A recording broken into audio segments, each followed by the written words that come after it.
So it turns out my barber had no idea what a Lacio is. Very disappointing.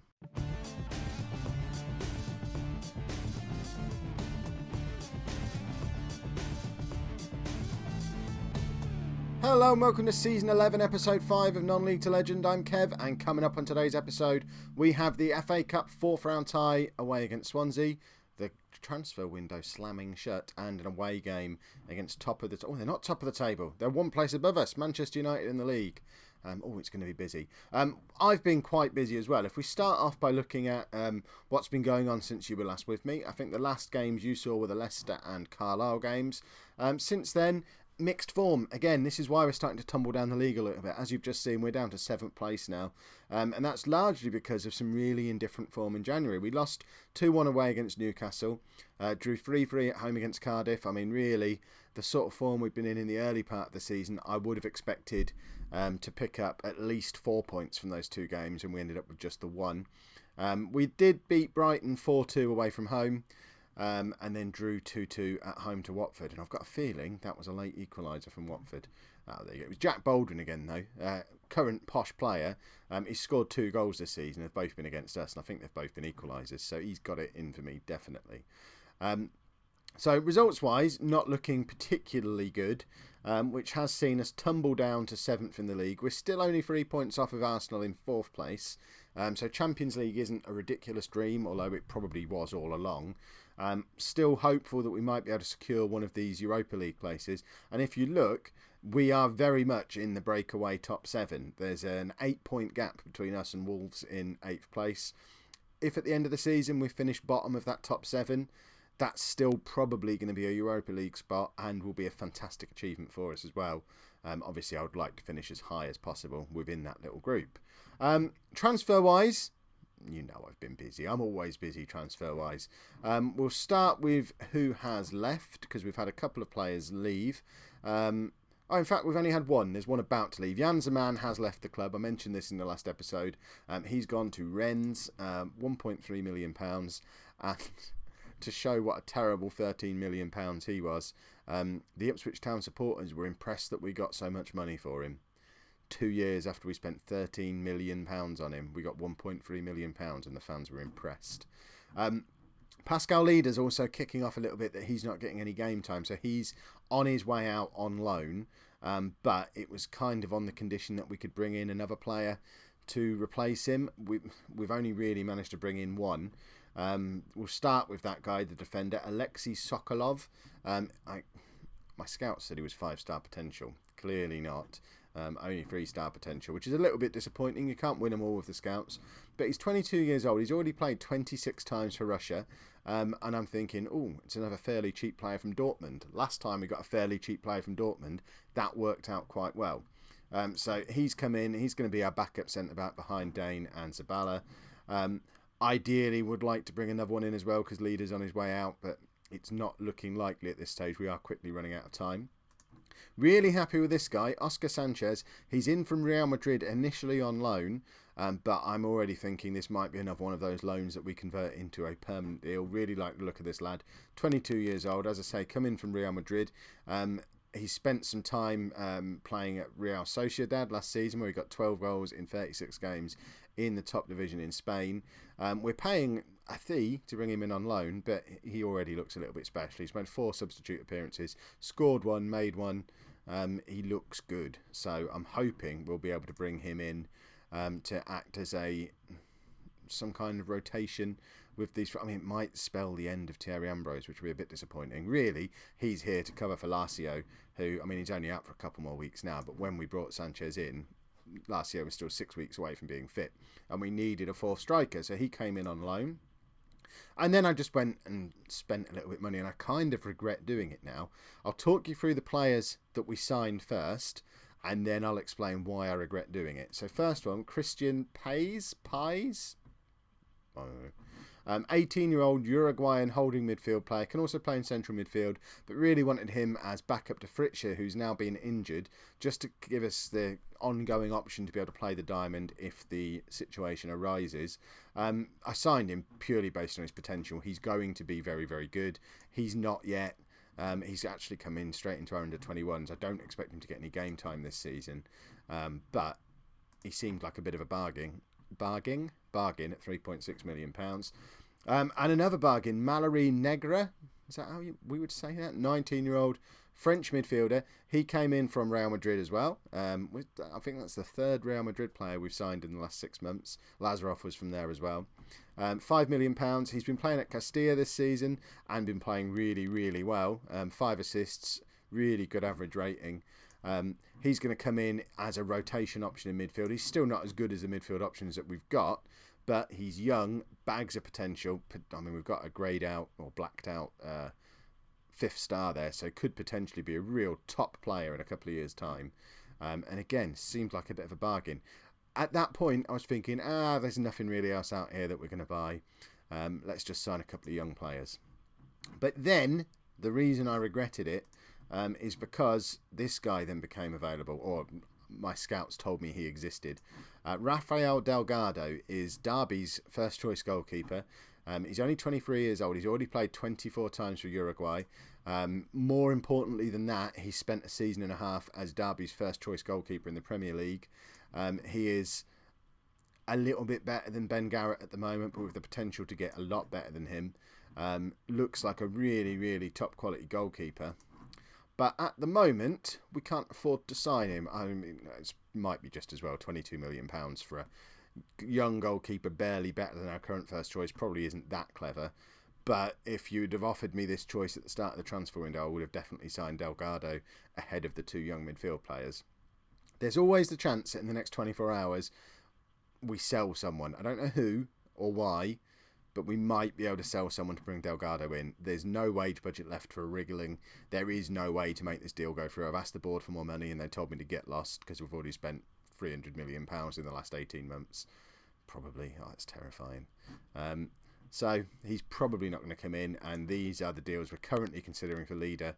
On loan until the end of the season. He's unhappy. He wants to go out on loan. I'd like to keep him around the club long term, so I don't want to annoy him too much. I'm a little bit worried that it leaves us with just the 3 centre-backs at the club going into the second half of the season, though. And you just know the moment Leader leaves, Zabala's going to get injured, or Dane's going to get injured. Or both. Why not both? So I'm still on the fence about whether or not we let Leader go. I kind of hope the problem will just go away. That's what I'm thinking. But there's no more centre-backs out there for me to buy within my budget that meet our kind of player. So there's no option to bring anyone in. So if Leader goes, we're just going to have to make do with 3. So what would you do? Let me know in the comments. Let's get into today's game. The first one is the FA Cup 4th round away against Swansea. This is the team that we're going to use today. Minor rotation.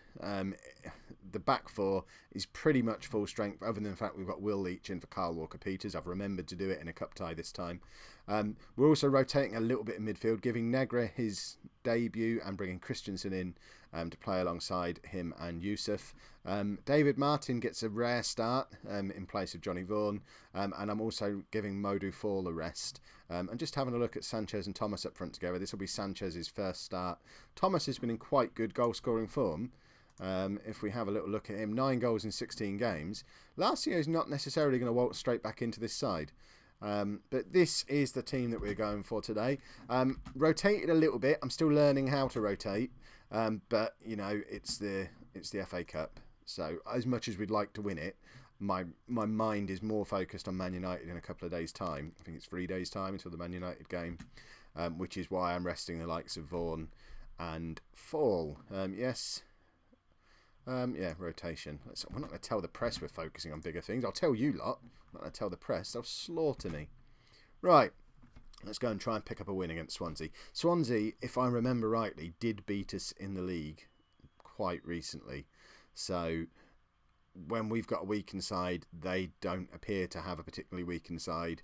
There's every chance we're going to get battered today. And yeah, so the very first shot of the game has gone in because Garrett has realised I'm trying to sign his replacement and is in a huff about it. So he's just letting soft goals go in at the near post. Let's have a look at this in 3D to just... Garrett should have saved this. There's no way he should be getting beaten at the near post there. It's basic goalkeeping. My dad explained that to me with matchsticks and an elastic band when I was about 9. I know that was the wrong place for that guy to be standing. I've had enough of him. I don't know why. He was awesome for us last season. He's still a regular in the England squad. You know what I'm like, though. I have to have a scapegoat. And looking through the rest of the squad, the obvious scapegoat, well, especially while Chris is injured, the obvious scapegoat is Garrett, and he's just going to get it until I find someone I dislike even more than him. Which is unfortunate for him, but it means his days are down. First choice goalkeeper are numbered. He's 31 anyway. He's so much older than a typical Ipswich player. So I'd much rather have a 23-year-old in goal. Right, Lazarov with a chance to cross here. I don't even know what he did. It sort of scuffed off their player, bounced into a different player, and they're counter-attacking. And they very nearly beat Garrett at the near post again. I might have substituted him there, actually. Have we got Stanek or Sotres on the bench? Let's have a look. Stanek. I'd have been tempted to bring Stanek on at that point. In fact, I'm not really sure why I'm not playing Stanek today. I'm sure I probably have a reason. I can't remember off the top of my head what it is. And there you go. Oscar Sanchez with his second goal of the season. Ooh, I'd like to buy this lad. If we can agree a decent enough price, I'd like to sign him. I think if we can get offers... I mean, it's still only 6 months since we were getting £20 million offers for Thierry Ambrose. I think if we get another £20 million offer, or even £15 million offer for Ambrose this summer, and we can then get Sanchez for a similar sort of price, and basically do a straight swap the way we did for Arendt and Fall this summer, I think I could come around to that way of thinking. But I have no idea if Real Madrid are even interested in selling. He seems like a good prospect, but then they've already sold us 2 good prospects recently, so you know you have to be a bit. You can't just be a good prospect to survive at Real Madrid. You have to be a bit special. How old is Sanchez? I can't even remember. I guess if he's 18, it's much less likely that we're going to sign him than if he's 22, 23. We'll have a look at his age at half time. Hopefully he's going to be in his early 20s, which means he's much less likely to get a chance at Real Madrid. And Thomas has just got his 10th goal of the season. We are up for the FA Cup again this season, it seems. Good interception there. Was that Martin with the interception? Terrible back pass from their defender. And Thomas is first to react. Lightning quick pace. I can live with that. This is a nice little half-time score for us to go in with. So, let's have a look at Sanchez. How old is he? 22. I reckon we could sign this lad. I reckon we'll bring him in the summer. I like the cut of his jib. We'll bring him in the summer if we're given any money. And you know, sooner or later the board have got to realise we're not Manchester United, and they'll stop giving us such ridiculous amounts of money to spend each summer. So that we might be about to hit the year where we only get £5 million to spend. Oh, what just happened? Why did that happen? I was enjoying this and I've gone and spoilt it now. Rubbish. But then I guess even if we only do get £5 million to spend, we're only going to sign him if we can sell Ambrose, because he's the only one of the 3 that we could sensibly get rid of. So unless we're getting a stupid offer for Ambrose, Oscar Sanchez is off the table anyway. Right, what we really don't want here is for this to go to a replay. So let's bring on a couple of the big guns. Try and win this game. Is Negro alright out there? I might do that actually. Although, would he be better there? Give Yusuf the playmaker role that he's in most weeks. We can also switch up the strikers, I think. Should we bring Fall on? Who should we bring him on for? They've both scored. Who's more tired? So, in fact, no. Who's going to play against Man United? And that's going to be Thomas. So we'll bring Fall on for Thomas. There you go. Forward planning. I'm turning into a proper football manager. Very slowly, but I'm starting to think outside of just the game we're currently playing. This is progress for me.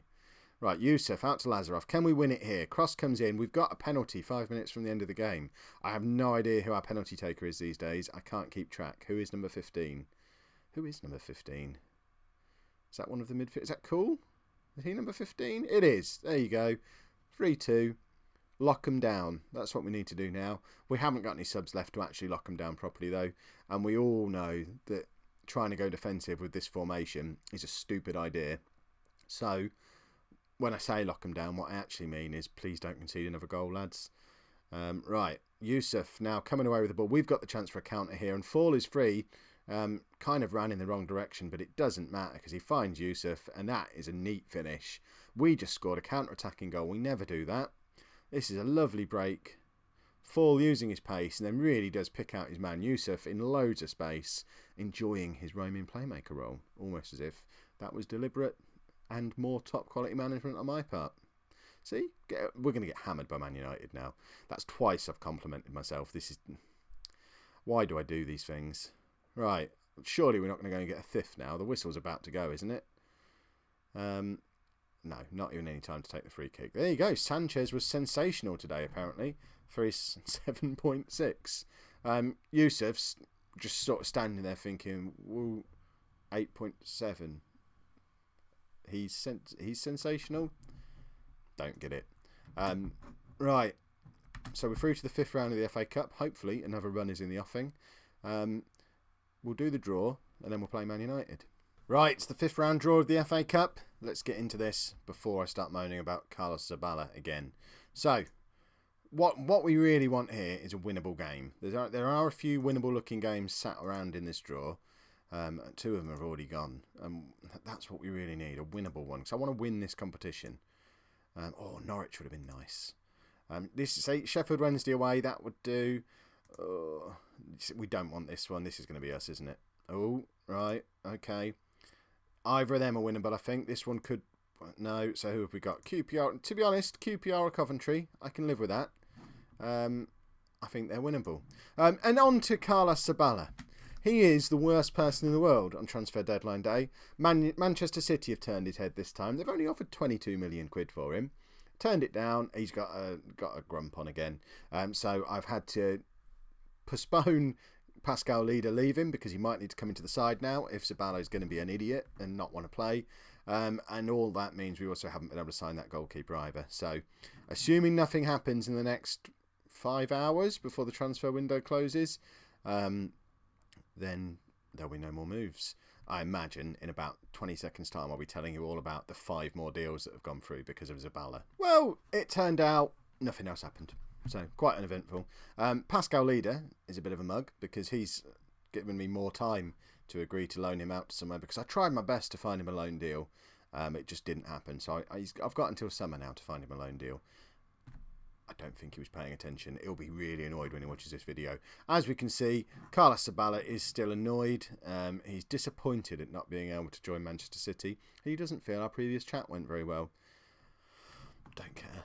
I'm ready to sell him now. This is 2 deadline days in a row. He has caused me problems. And yes, he's 24-year-old, regular for the Argentinian national side, best defender we've got at the club, and should be awesome, and we can get 4 times our money on him, and all that stuff. But I'm done with him. He's so annoying. He's whiny. Right, this is the team we're playing against Man United. So pretty much back to full strength. Garrett in goal, Walker, Peters, Dane, Zabala and Lazarov at the back. Cool, Yusuf and Teixeira in midfield with Vaughan behind Thomas and Fall up front. Fritcher is fit enough again to be on the bench. He failed his fitness test, but needs must. Larcio's nearly there, so you should be seeing Larcio again next episode. So, what do we reckon? Absolute hammering, probably. Ezekiel Ponce, what a name. No, I'm not going to answer your stupid question because I don't care. Ooh, so they're playing a proper diamond. I'm interested to see how this works for them because I do still want to do that. We just haven't got the defensive midfield to make it work. Or I've not found a way to combine the defensive midfielder and the fullbacks in a way that makes it work properly. Fritcher will be that man eventually.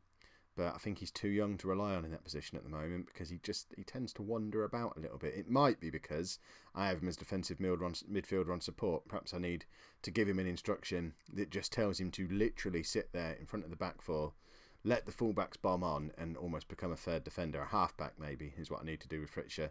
But I don't know. He's a wonder kid. Do I really want to ruin his career by making him play as a halfback? He'll be asking for a transfer in no time. So that's why we're not doing a diamond ourselves at the moment. But United seem to be doing it. It's not working that well for them. They're down in 6th place at the moment. Although they're 1-0 up against us. So what do I know? That is a good name. Fox Anderson. That is fantastic. I would like to be called Fox. Is there, apart from Fox Mulder, is there any other person in the world who has Fox as a first name? Or have Sports Interactive taken that name out of the X-Files? I'm intrigued. Let me know in the comments. Famous Foxes. This could end badly. Right, and so could this match. What's going on? See, it's always a bad sign because we've had more possession than they have. We never have more possession than the opposition. They've had 10 shots though, and we've had 1 and we missed. They've had 2 clear-cut chances. We've had nothing. The diamond is clearly working for them. Perhaps we should have just matched up against them. They're 2-0 up. But with Fritzsche injured, we don't have anyone who can play there. Cool, maybe. But I've never played him there. He doesn't really like playing as the defensive one of our 3. And what is Garrett doing? Scapegoat time. But he should have collected that, or at least stuck it around the post if he wasn't able to keep hold of it. It looks like it's sort of had his knee poking too far between his hands, so he's tried to collect it between his hands. It's banged into his knee, bobbled out into the path of their striker. And that nice little gap between us and 8th place is starting to look very similar to the size of the gap between us and 6th place. Are we going to be securing 7th before we're properly into February? Because that's depressing after the start of the season we had. I was hoping we could challenge for a European spot for a little bit longer this season. Although I imagine we now start just drifting back down to mid-table obscurity. Importantly, we've already got the 42 points we've been targeting the last 2 seasons. So we shouldn't get relegated. But we'll get relegated next year if we finish in points in the 40s, just because of the confidence that will take a hammering from a horrible 6 months of football like that. Right, Johnny Vaughan has picked up a knock. What's wrong with him? Potential thigh injury. Let's bring... where is he? David Martin. I thought I'd left him off the bench for a minute there. We'll bring Martin on. Don't want to risk an injury to one of our most important players. And when we've got a very adequate replacement and David Martin on the bench, it would be silly not to bring him on in those circumstances. Is there anything we can do to try and change this game? Karaman having a rubbish game, but is this really the time to give Mallory Negra his league debut? It's exactly the time to give him his league debut. Why not? What have I got to fear? He could be an absolute superstar for us. He's only 19. You know, he might go out there and play without fear. If nothing else, fresh legs, fresh face, form's been indifferent. He might just come in and change it. He's only ever played in a winning Ipswich side, after all. That didn't work. They did it. We may as well bring Sanchez on. I mean, this is too little too late now, but we'll give Sanchez 10 minutes. I mean, really, we have not looked remotely close to challenging Man United here. They've had 5 clear-cut chances. We've only had 5 shots. They've had 26 now. They somehow had a shot whilst taking a throw-in. Was that perhaps the throw-in was destined for the goal until it was intercepted? Is that how it works? Well, this is... I mean, I said we'd go and get stuffed. The score sheet is not doing their performance any justice at all because they have absolutely battered us. And if we rob a goal here, we are monsters.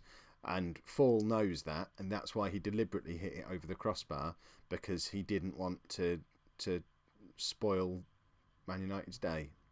Probably going to sign from in the summer. This is, as much as I'm enjoying the fact that we're challenging up there towards the top of the league, we're moving into our new ground. The problem we're having now is all our players want to leave the moment they taste any kind of success. We're a little club. We're not going to keep hold of big players. That's the reason why I need to move on sooner rather than later, so I can get to a club with a decent reputation where we can actually keep hold of some of these youngsters we're finding. I wonder how much of this is down to Zabala sulking in the back four. Perhaps I shouldn't have played him today. Tell me in the comments. I probably shouldn't have played him, should I? At least we're fired up. Ready for the next game. Who's that against? We'll probably get battered against Spurs at home. See, they were in the relegation zone in October, so they're obviously in good form. Brilliant. If you've enjoyed today's episode, make sure you pop a like on there for me. Subscribe to the channel so you don't miss out on all the future episodes and stuff. And thank you very much for watching.